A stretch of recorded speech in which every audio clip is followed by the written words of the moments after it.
रासे राम रासे रावण एउटै अक्षरबाट सुरु हुने दुईटा नाम, जुन दुईटा नाममा फरक के छ भनेपछि फरक के छ भने हामीलाई सबभन्दा बढी बुझ्नुपर्ने कुरा हामी अहिले रावणको पक्षमा र रावणको प्रवृत्तिमा चलिरहेछौँ। हामी रावणले जे गर्छ त्यो हामी सब मान्छेले गरिरहेछौँ।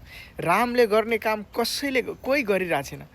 रामको काम के थियो भने अरूलाई हँसाउने, अरूलाई सहयोग गर्ने, अरूमा खुसी हुने, अरूको कसरी अरूले के गर्दा म अरू खुसी हुन्छ भन्ने गर्थ्यो रामले।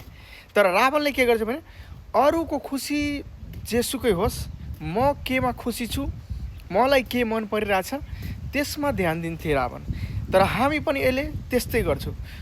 हामी आफ्नो खुसी, हामीलाई के खुसी लाग्छ, के राम्रो लाग्छ त्यो नै हाम्रो लागि सबभन्दा महत्त्वपूर्ण हो। अरूलाई के राम्रो लाग्छ, अरूले कसरी फाइदा हुन्छ, अरूलाई कसरी सहयोग गरौँ त्यो हामी ध्यान दिँदैन। त्यही भएर भन्छु हामी अहिले रावणको पक्षमा, हामी सबै रावणको पथमा चलिरहेछौँ। पुज्न रामलाई पुज्छौँ तर बाटो देखाएको रावणको बाटोमा हामी चलिरहेछौँ। जस्तो हामी बिहे भएको मान्छे नै छौँ सबैजना, मानौँ तत्काल बिहे भएको मान्छेलाई नै सोच्नु न। अब अरूले आफ्नो बुढीलाई रुवाउने, अरूको बुढीलाई लिएर भाग्ने रावणको प्रवृत्ति थियो नि।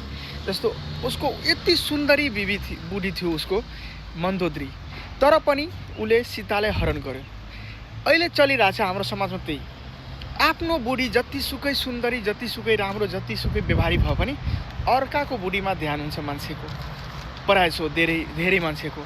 आफ्नो बुढीलाई रुवाउने र अर्काको बुढीमा खोज्ने आफ्नो सुख। तर अर्को कुरा फेरि के छ भने रामले के गर्यो भने आफ्नो भाइले राजपाट छोडेर वनवास गयो। आफ्नो भाइ, उसको सानी आमाले भन्यो कि मेरो छोरालाई राजपाट हुनुपर्छ भनेर वनवास गयो। त्यो आफ्नो फ्यामिलीको सुखको लागि वनवास पनि गयो। तर रावणले के गर्यो, उसको आफ्नै भाइ उसलाई सम्झायो कि यो राम्रो होइन, यो राम्रो हो भनेर उसलाई लात हानेर बाहिर पठायो, बाहिर भगायो उसलाई। हामी पनि के गर्छौँ, राम्रो कुरा भन्नेलाई लात हान्छौँ, नराम्रो कुरा भन्नेलाई आफ्नो साथ राख्छौँ। त के छ भने हामी समग्रमा बुझ्नु पर्यो भने हामीले एउटा पनि हामी मानवमा एउटा पनि गुण रामको छैन, पुरै गुण रावणको छ।